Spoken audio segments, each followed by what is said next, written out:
భద్రాద్రి కొత్తగూడెం జిల్లాలోని మనుగూరు ప్రాంతానికి చెందిన చిక్కుడుగుంట దమ్మకపేట గ్రామాల ప్రజలు ప్రధాన రహదారి సమస్యలపై తీవ్ర ఆందోళన వ్యక్తం చేశారు. బీటీ పీస్ ప్లాంట్ కు వెళ్లే బొగ్గు లోడుతో నడిచే భారీ లారీల రాకపోకల వల్ల రహదారి పూర్తిగా ధ్వంసమైపోయిందని, దుమ్మోదులి గ్రామాల మీద కమ్మేస్తుందని గ్రామస్తులు ఆవేదన వ్యక్తం చేశారు. గ్రామస్తుల వివరాల ప్రకారం రోజుకు వందల సంఖ్యలో బొగ్గు లారీలు ఈ మార్గంలో ప్రయాణిస్తున్నాయి.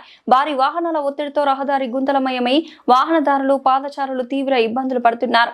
రహదారి మీద ఎక్కడికక్కడ గుంతలు ఏర్పడడంతో చిన్నపాటి వాహనాలు తరచూ ప్రమాదాలకు గురవుతున్నాయని తెలిపారు. ఇప్పటికే అనేక ప్రమాదాలు చోటు చేసుకున్నాయని వారు పేర్కొన్నారు.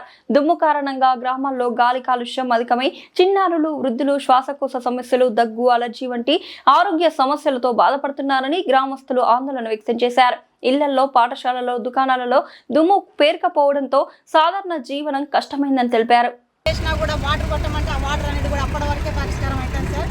మాకు తక్షణమే ఏదైనా మాకు వెంటనే పరిష్కారం అయ్యే ప్లాన్ ఏదైనా ఉంటే చేయాలి. ఈ రోడ్ల మీద కూడా సార్ మాకు ఏదైనా ఈ రోడ్డు మంచిగా కూడా ఏదైనా ఏర్పాట్లు చేసి ప్లాంట్ ద్వారా కానీ గవర్నమెంట్ ద్వారా కూడా మాకు ఈ రోడ్డు కూడా మంచిగా నీట్గా చేయాలని ఆలోచన మేము ఈ రోడ్డు మీద వెళ్ళడం జరిగింది సార్. చాలా ప్రమాదానికి గురైపోతున్నాం సార్. మేమైతే ఎట్లా చేసైనా మరి ఇంతకుముందు కూడా 2.5 కోట్లు కలెక్టర్ గారికి అప్పచెప్పామమ్మ, కలెక్టర్ హ్యాండ్ ఓవర్లో ఉన్నాయి. ఏదన్నా ఉంటే అక్కడ నుండే తీసుకొచ్చుకొని మీ గ్రామం కొరకు, మీ కొరకు మీరు చేసి పెట్టుకోవాలనేసి సి గారు ఒక మాట చెప్పారు. కానీ ఆ కోట్లు అనేవి ఎక్కడ పోతానే తెలియదు. కానీ చుట్టుపక్కల ఉన్న గ్రామస్తులు మాత్రం ఎన్నో రోగాలకు గురైపోయి మేము మంచాలు పడే పరిస్థితి వచ్చింది సార్.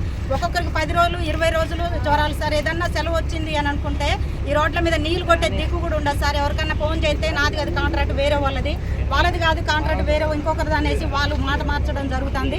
కాబట్టి ఇక్కడ ఉన్నటువంటి పిల్ల జల్ల పెద్దలు కూడా ఎన్నో రోగాల పాలై మంచాన పడే పరిస్థితి వచ్చింది. మాకంటూ ఏదైనా తక్షణమైన పరిష్కారం చేస్తేనే గవర్నమెంట్ అయినా పర్లేదు, ప్లాంట్ ద్వారా అయినా పర్వాలేదు, అప్పుడే ఈ రోడ్డు మీద నుండి మీకు ఖాళీ చేద్దాం, లేకపోతే అయితే మీకు ఖాళీ చేయమనేసి మేము తెలియజేస్తాను సార్. మేము ఆడవాళ్ళం అందరం కూడా